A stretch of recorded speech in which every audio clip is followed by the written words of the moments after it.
Syrup and Honey, Chapter 2. The rain hadn't slowed, and it didn't show any signs that it would soon. Kurt closed the store when it was time, sighing in a mix of contentment and frustration. He was still excited for his dream coming true, but the weather had made opening day much less of a success than he had hoped it would be. That night, after he finished baking a few more things for the next day, he sat with Brownie on the couch, watching reruns of Grey's Anatomy and eating a chicken salad, already in his pajamas and so tired he could have fallen asleep right there. Even though he hadn't had the flow of customers he had been expecting, the ones he had gotten left him with the feeling he was doing things right. Especially that gorgeous stranger, Blaine. Something had told him the man had been looking for shelter from not only the rain that day. His hazel eyes had been really expressive, and though Kurt hadn't asked if something was bothering him, he could see that there was. He could see it in his gaze, in the smiles that didn't quite reach his eyes, in the way he seemed to get lost in himself. Kurt wondered what kind of man Blaine was. He had a sweet, gentle air, but he seemed so restrained, as if he had to control his every action, and Kurt was certainly intrigued. He was also intrigued by the way he had felt so instantly charmed by him, but could anyone really blame him? The sound of the phone distracted him from his thoughts of that mysterious yet adorable stranger. It was Carol, who had just gotten home from a long shift at work and wanted to know everything about Kurt's first day in the bakery. She sounded tired but enthusiastic with every detail he told her, and by the time he hung up the phone 15 minutes later, he was also so exhausted that Blaine was pushed to the back of his mind. He got up, quickly washed his dishes, turned the TV off, and went straight to bed, Brownie following behind him, purring softly. He got under the sheets with a sigh of relief, the warm weight of his kitty by his feet, and fell asleep in a matter of seconds. His last conscious thought was one single word that slipped through his lips like a breath. Tomorrow. At noon, Kurt's eyes started glancing toward the door every few seconds as he worked. The weather was much nicer than the day before, and people seemed to be making up for such a lousy opening. There was a small queue in front of the counter, and 2 of the 4 tables were occupied. By 12:30, the sound of the door opening made him hold his breath until he studied the new customers coming in to make sure they didn't have hazel eyes and gelled dark hair. At 1 o'clock, a lady came in to place an important order of cupcakes for a party in one of the surrounding buildings. They needed to be done for the next day, and Kurt spent about 20 minutes writing down flavors and different requests the woman had. After that, he kept himself easily distracted as he made sure he had enough ingredients for the order. By 2 o'clock, Blaine's absence was quite obvious. He eyed the cheesecake in the display next to him quickly, but plastered a smile on his face to greet the next customer. By 4 o'clock, Kurt told himself he was silly for letting something like this affect him in any way. He didn't even know Blaine. And even if the other man had come in like he had promised, it didn't mean anything. The guy was probably straight and had a girlfriend. He didn't need a crush on one of his customers. It was the worst idea ever. By 6 o'clock, Kurt closed the store and threw the cheesecake in the garbage before going to the kitchen to bake 200 cupcakes. Blaine walked out of the building and looked at the closed bakery across the street. It was already dark outside, and he had stayed extra late working on a case that his father was pressuring him with. He gripped his briefcase with more strength than necessary before turning around and walking to the parking lot to get his car. He didn't know what was happening to him, but the way his eyes had kept drifting towards the window to stare at the little bakery all day couldn't mean anything good. He had resisted the impulse to cross the street and sit down at one of the little tables and let the delicious food comfort him. But what for? Blaine knew himself very well. He knew that if he allowed himself to get close to Kurt, he'd fall in love with him. What was not to love? The man seemed pretty much perfect. But what wasn't perfect, despite all appearances, was Blaine's life. Falling in love wasn't part of his plans. Falling in love would never be in his plans. It was better that way, he assured himself later that night as he lay in bed alone, unable to fall asleep as loneliness seemed to close around him like a trap.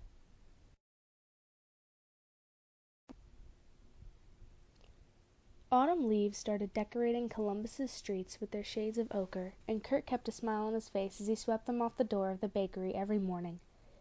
Business was going strong, and he had started thinking about hiring someone else to help him, though he was a little reticent. This was all his. This was his home and his life, and this was what he had worked so hard for his entire life, and although he felt a bit selfish, he didn't want to share it. He knew it was stupid of him, that having someone at the counter while he was at the back in the kitchen getting orders done and refilling the displayers would save him precious time and probably money, but he still wanted to hold on to how special it felt to do this on his own for a little longer, even if he had to keep sacrificing his almost non-existent free time to keep Ellie's going.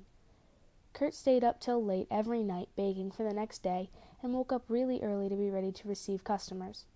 His body was starting to complain, but the happiness he felt with his success was more than enough to silence it. He glanced at the clock quickly over his shoulder.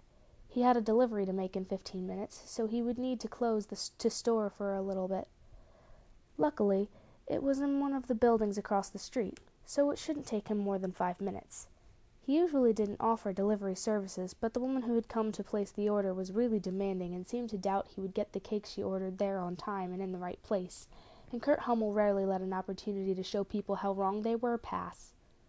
He went inside, picked up the box, and turned the closed sign on the door before locking it and shoving the keys in his jacket's pocket as he checked the address on the paper taped to the lid of the box. Yes, it was the building right across the street, so he crossed quickly, avoiding the traffic. The building was fancy, and the lobby was too cold and too impersonal for his taste. He assumed there was some sort of huge company situated there.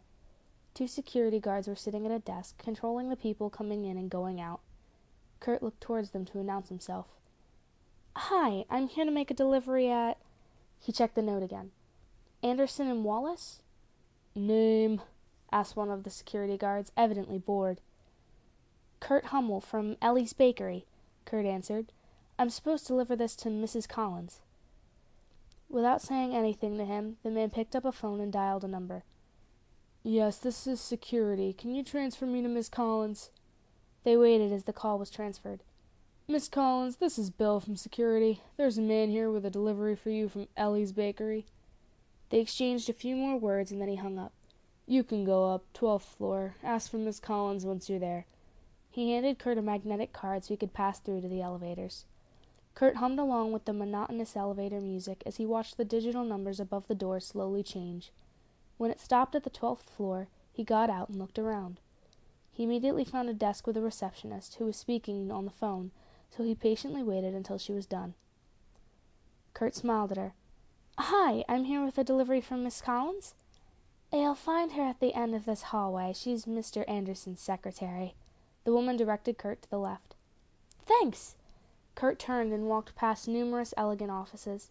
He had already guessed from the sign behind the receptionist that this was a law firm, so he wasn't exactly surprised. It all seemed pretty prestigious, too. The door at the end of the hallway had a bronze plaque with the words "Walter Anderson, Attorney at Law" emblazoned on it. Kurt knocked softly and waited until he was told to come in. There was a small office that obviously worked as a reception area for a bigger, more important office where the woman who had come to the bakery was sitting at a mahogany desk. She was in her 30s, her blonde hair too perfect, her makeup almost professional, her clothes a bit too tight, and that coming from a man who loved skinny jeans, Kurt thought. She was the image of the kind of secretary who is there not only to get her job done, but to look pretty while doing it, too. He couldn't help but wonder if Mr. Anderson was the cliché of a boss who slept with his secretary. "Hi, I'm here to deliver the cake you ordered," Kurt said with one of his most radiant smiles. "You're late," Miss Collins said as a greeting. Kurt quirked an eyebrow. "No, I'm not. We agreed I should be here at 10. It's 9:55. The woman rolled her eyes and extended her hand to take the box. Kurt handed it to her. She opened it and peeked inside. "Vanilla iced with peppermint buttercream and chocolate chips?" Kurt said, starting to get annoyed. "Yes, miss." "Good." She started going through the contents of her drawer until she found a checkbook, where she had obviously written one for Kurt, because she immediately extended it to him. Before any of the two had time to say anything else, the door to the main office opened. Kurt turned around to find a man in his 50s, probably not younger than 54, that looked slightly familiar. And when the other man stepped out of the office, he knew exactly why. "That's the end of it, Blaine, and I don't want to discuss it further," the older man said coldly. Then he sighed a bit exaggeratedly. "You're such a disappointment. Do you realize the job I'm asking you to do is something the idiots that deliver my mail could do?" I don't even know why I bother to try with you." Blaine had kept his gaze down the entire time, but Kurt noticed how white his knuckles were from clenching his hands into tight fists. And then Mr. Anderson looked around and noticed they had an audience. He didn't seem particularly upset about it. It was obvious he didn't have a problem embarrassing his staff in front of others. "Catherine, please come in. I need to dictate a few faxes," he said, holding the door open until Miss Collins went through it. Then he closed it, not sparing a second glance at Blaine or Kurt. Blaine, however, was apparently too absorbed to notice he wasn't alone, because he instantly reached for his skinny black tie to loosen the knot a bit, and he let out a shaky, almost furious breath. And then, as he turned to leave the office, he found Kurt still standing there. His hazel eyes grew impossibly wide, and he parted his lips as if he wanted to say something. "Hi," Kurt said softly, and, because he thought Blaine was having a hard time placing him, he added, "I'm Kurt from the—" "I know." Blaine's voice was a bit strained, as if talking required an effort for him at the moment. "Of course I know. He shut up and looked back down, swallowing. "What are you doing here?" he asked, quietly, as if trying to regain control of himself. "Delivering a cake," Kurt answered, glancing at the box still on the desk. "Oh, right. It's his birthday." Blaine let his eyes wander back to the wood-grain door before huffing in obvious annoyance and walking out to the hallway, Kurt following closely behind, as he had to go back to the store. Kurt could see the tension in Blaine's back, on every muscle from his neck to his thighs, his hands still clenched in fists. He couldn't help himself. "Blaine." Blaine stopped and turned around to look at him, a slight note of surprise in his features, as if he didn't understand how he knew his name, or as if he didn't think Kurt would remember it. "Are you okay?" Kurt muttered softly, lowering his voice when 3 secretaries walked by and stared at them pointedly. Blaine's eyes were fixed on him with an air of incredulity deep in them. Kurt wasn't sure what he was doing wrong, but it seemed to really shock Blaine to hear him asking that. "I'm sorry, I'm overstepping. I'm gonna—" He tried to walk past him, but Blaine took a step aside to block his way. No, you're not." Blaine noted his hand starting to let go of the tight grip. He probably isn't an easy boss, but you shouldn't take him so seriously. I'm sure you do your own best." Kurt's smile was so warm that Blaine felt the ice his father's words had engendered in him melting a bit. "Don't let him bring you down." "It's really complicated," Blaine mumbled, a bit flustered. He glanced at the door in front of which he was standing on, and Kurt followed his gaze. There was another plaque there. Blaine Anderson, attorney at law. Kurt actually gasped. "He's your father?" Blaine bit his lip, visibly uncomfortable, and looked everywhere but into Kurt's eyes. That was, at least, until he felt the soft pressure of a hand on his arm. Kurt's face was full of concern, and his blue eyes were infinitely kind, and Blaine just couldn't understand why. "I'm so sorry," Kurt whispered, and there it was, that soothing, beautiful voice Blaine still thought about when he couldn't sleep at night. The hand around his arm squeezed gently. There was a light cough, and Kurt saw 2 men in expensive suits glaring at them, their cold, disapproving eyes fixed on Kurt's hand. He removed it immediately. Sometimes, when he had been able to hide in his own fantasy world for way too long, Kurt forgot about the homophobic assholes still wandering around, and it was more than obvious that was the reason for those 2 men to look at them like that. Kurt knew he was a bit flamboyant. He knew people looked at him and immediately labeled him as gay. He didn't care. It was who he was, and they couldn't use it against him. But it wasn't okay to drag Blaine into his own nightmares. "I should probably go," Kurt said, avoiding Blaine's face until he knew the men were gone. "It was nice seeing you, Blaine." He didn't give the other man a chance to say anything in return. He simply walked away, Blaine's hazel eyes glued to his retreating back, a beacon of incandescent light shining through the dreariness of gray suits, but too unreachable to shine a ray of hope onto his own life.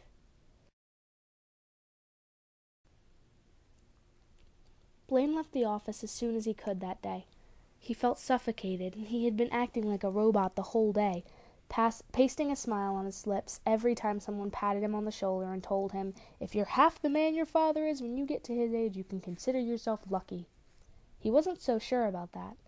Becoming his father was one of the things that terrified Blaine the most, and the fact that he had followed his steps into the world of law didn't help to convince him otherwise. He casually loosened his tie, the knot too tight, not letting him breathe, closing around his throat like a threat. It was almost 6 by the time Blaine stepped out of the building.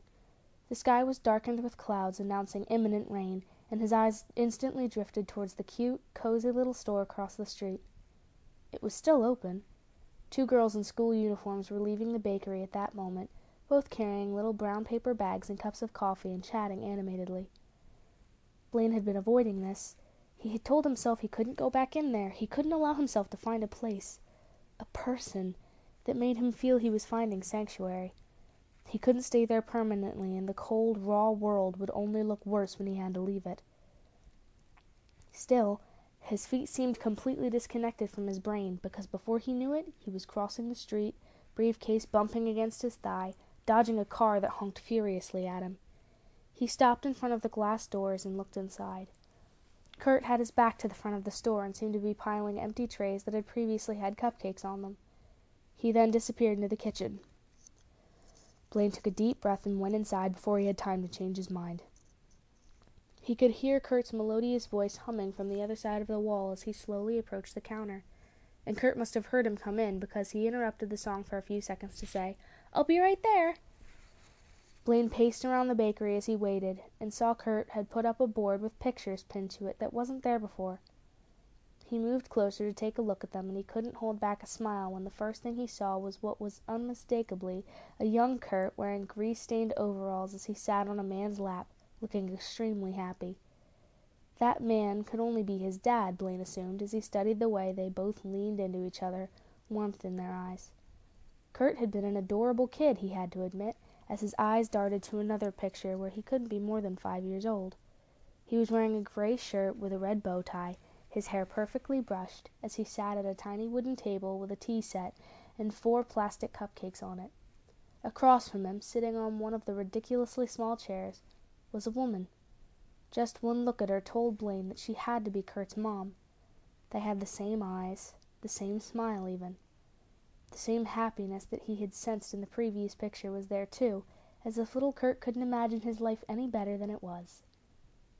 There were a few more pictures, some of them of an older Kurt, obviously with friends from high school and other family members. But Blaine didn't have time to see them all because he heard Kurt's steps coming back from the kitchen. "What can I get you?" he asked cheerfully, and Blaine turned around to see him. The smile on Kurt's lips became a bit hesitant, but then went back to simply beautiful. "Hi, Blaine. I didn't think I'd see you again so soon. What can I do for you?" Blaine tightened his grip on his briefcase. I promised I'd come back for that cheesecake, but I didn't have the chance, so... "Oh, well..." Kurt's eyes moved to the displayer with cakes on the left. "I'm afraid I've run out of cheesecake." Blaine followed his gaze. Now that he was here, he didn't want to leave just like that, so soon. He wanted to keep listening to Kurt's beautiful voice. He wanted to keep untangling the mystery of that Kurt's eye color was to him. He wanted to keep looking at him for a few minutes more, wondering if that pale, creamy skin was as soft as it looked. He nodded towards half a chocolate cake. "What about that one? Is it any good?" Kurt gave him what it almost looked like an offended yet cute glare. "Everything I bake is good." "Of course." Blaine smiled a bit. He really couldn't help himself when he was around the other man.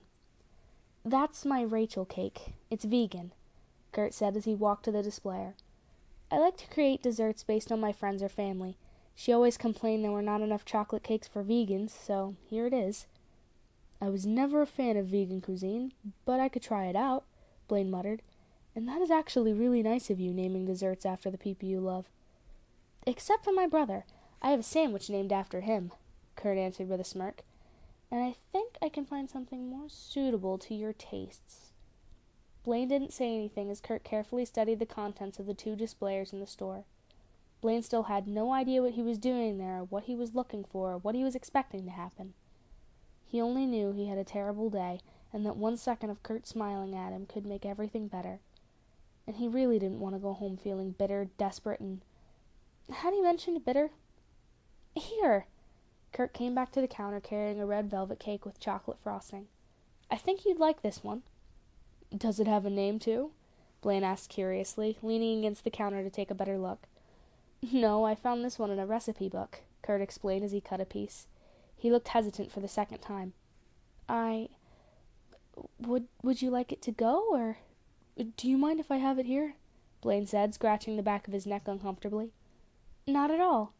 Kurt smiled and placed the piece of cake on a white porcelain plate. He grabbed a fork from one of the drawers and handed it to Blaine. "Coffee?" "Sure." Blaine nodded, feeling the tension easing a bit. Kurt started the coffee machine and grabbed 2 paper cups from the stack next to it. As he waited for the coffee to reach the perfect temperature, he walked to the door and flipped the sign on the door to closed. "Oh, wait. Is it your closing time?" Blaine said, nervous again. I can take it to go. It's okay. I just don't want more people coming in, especially since I pretty much sold everything I baked last night," Kurt said as he poured 2 cups. He gave one to Blaine and kept the other to himself. "Would you like to sit down?" Blaine walked to the table Kurt was pointing at and sat down, a bit surprised when the other man sat in front of him with his own cup. When he took a sip of the dark liquid, Kurt almost moaned in pleasure and he visibly relaxed. "Long day?" Blaine took a sip too and sighed in contentment. It was much better than the coffee he had at his office. "Very long day." Kurt sat back, getting comfortable, blue, beautiful eyes boring into Blaine's. "And I think you had a pretty exhausting one too, am I right?" Blaine clearly wasn't expecting that. He had just cut a piece of cake to take to his mouth and paused with the fork in the air. His hazel eyes looked a bit disturbed. Hey, it's fine. You don't have to say anything.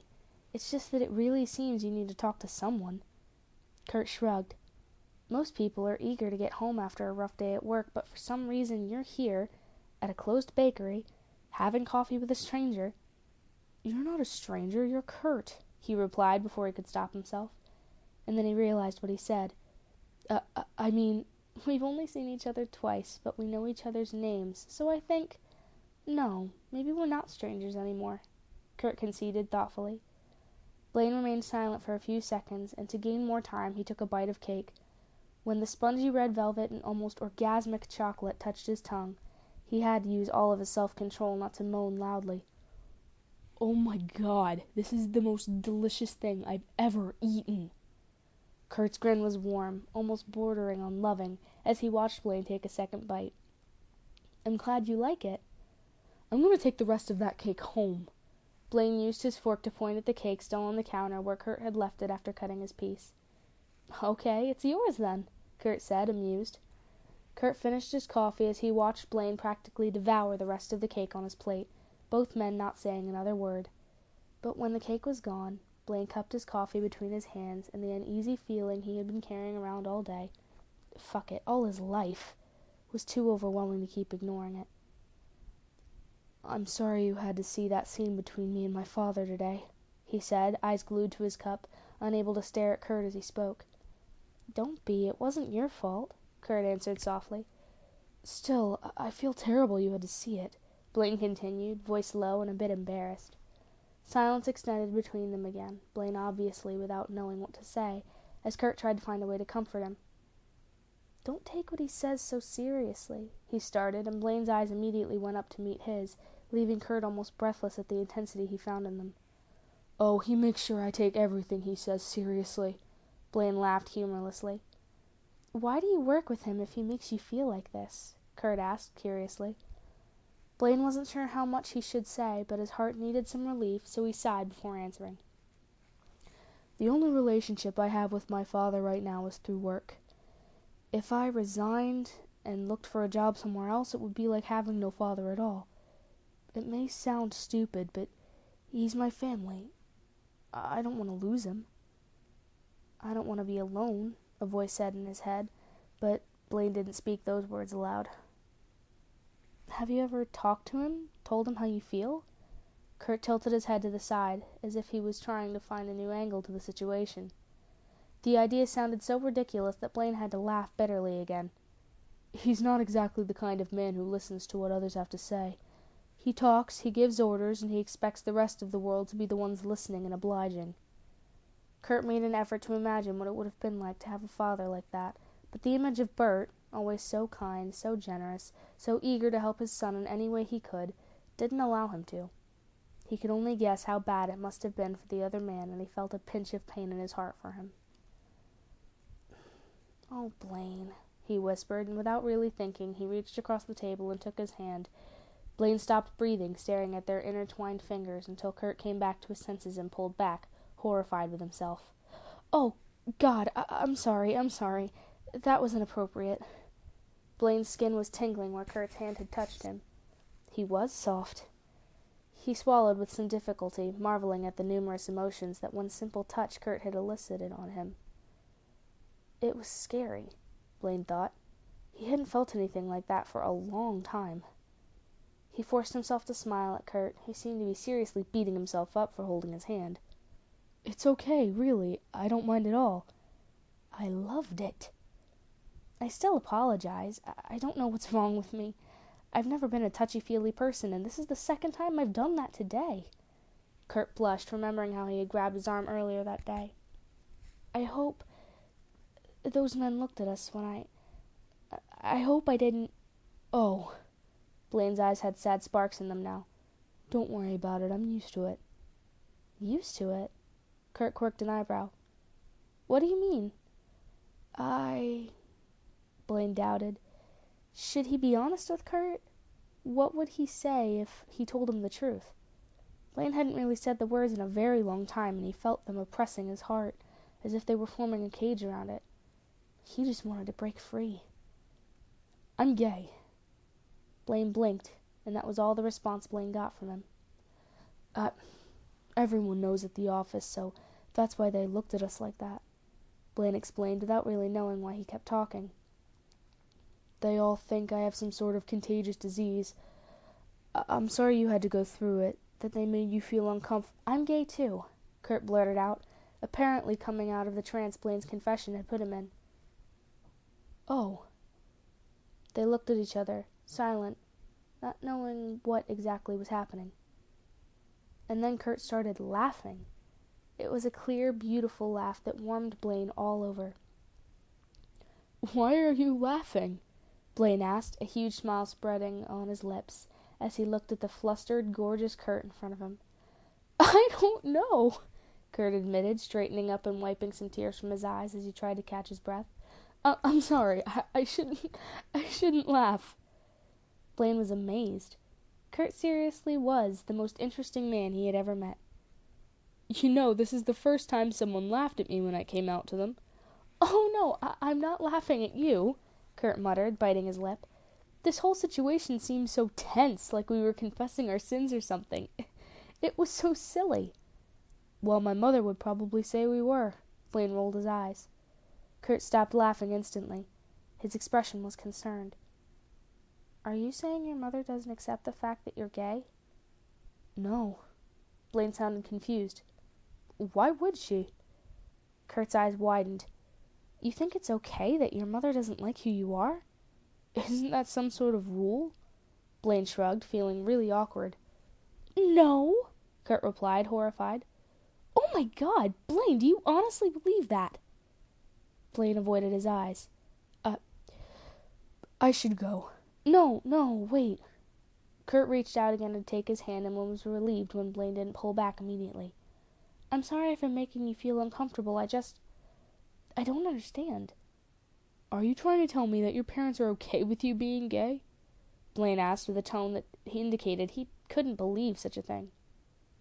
"Yes," Kurt said simply. "I thought that only happened in movies." Blaine sat back, evidently shocked. His eyes moved back to the board with the pictures. Kurt followed his gaze and let go of his hand to stand up and get one. He put it on the table in front of him. "This is my dad, Bert," he said, as Blaine looked at the same man he had seen with the greasy coveralls with a very young Kurt, but here he was wearing a tuxedo and smiling and hugging a teenage Kurt. "I told him I was gay when I was 16 years old, and he told me he knew since I was 4. Blaine couldn't hide his surprise. "Really?" Kurt didn't need for Blaine to finish that question. "He always accepted me for who I am. He knows this is not a choice. I think he wants me to find a nice guy more than I want to, actually." And with that, Kurt laughed. But Blaine remained serious. because he couldn't understand how men like Bert existed in a world he had always thought was homophobic by default, or because of the fact Kurt had practically told him he wasn't seeing anyone he didn't know. Kurt sighed sadly. "I'm sorry. Should I have not told you about him? I thought it might help." "No, it's fine. I'm having a hard time understanding right now," Blaine mumbled, rubbing his thumbs over his temples, the exhaustion of the day catching up with him again. "Don't try so hard, Blaine," Kurt said sweetly, grabbing his hand again when Blaine put it on the table and tracing circles over his palm soothingly. "Your job is to be yourself, and your dad's job is to love you no matter what." Blaine gulped, nodding awkwardly. That concept was so foreign to him, and so impossible. He knew Walter Anderson would never fit into that mold. He would never accept Blaine, and Blaine would never stop being a disappointment to him. Kurt finally pulled his hand back and stood up, grabbing the empty plate and the 2 cups of coffee. He walked towards the kitchen, letting Blaine have a moment for himself. Saying Blaine was confused wasn't even close to describing the way he felt. On one hand, his whole body was vibrating because of Kurt's proximity and gentle touch, and on the other, his brain was trying to work to process the information he had just received. He felt stupid. Of course there were accepting people out there. What about big cities like New York, where gay couples walked around holding hands without it being anything weird or out of place? He had been so absorbed with his own misery that he had assumed his parents' reactions were typical. But then there was Kurt, with a board full of pictures of people that loved him for everything he was, and that easy smile that assured him there was a bright side he didn't know about. Blaine felt the headache growing at the base of his brain. He sighed tiredly and stood up just as Kurt came back from the kitchen. "Are you okay?" Kurt asked, a bit concerned. He was afraid he had said too much to Blaine, that instead of helping him he had ended up complicating things even more. "Yes, I think I am." Blaine gave him a smile, a weak one, but a smile at least. "I'm just exhausted, so I think I'd better go home. And you must be too, so I'm going to leave you alone so you can do the same."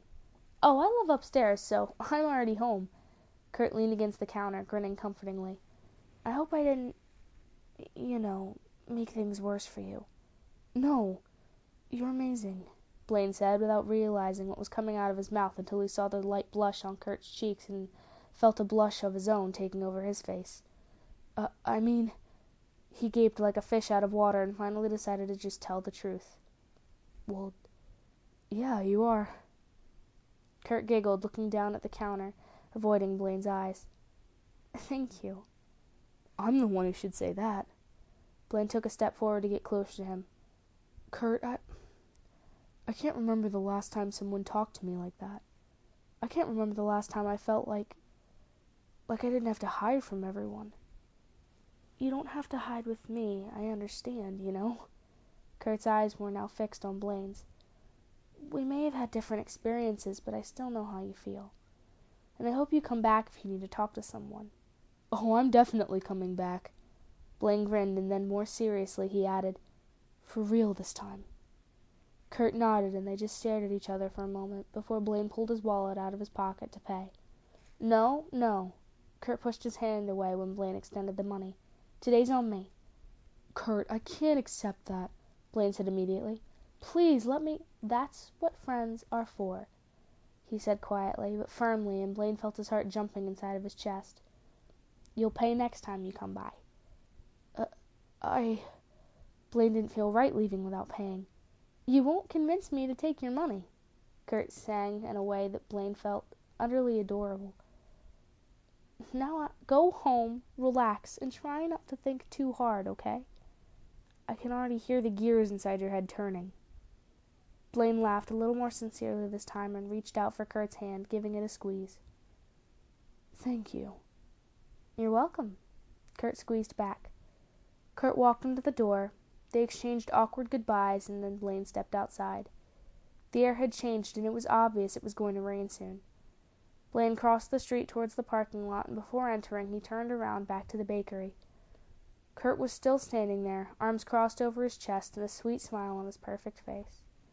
Blaine waved, and he waved back. Blaine's apartment always seemed lonely to him when he arrived, but tonight With the sound of the rain tapping against the windows and the touch of Kurt's hand still tingling on his skin, he felt it wasn't so bad. End of chapter 2.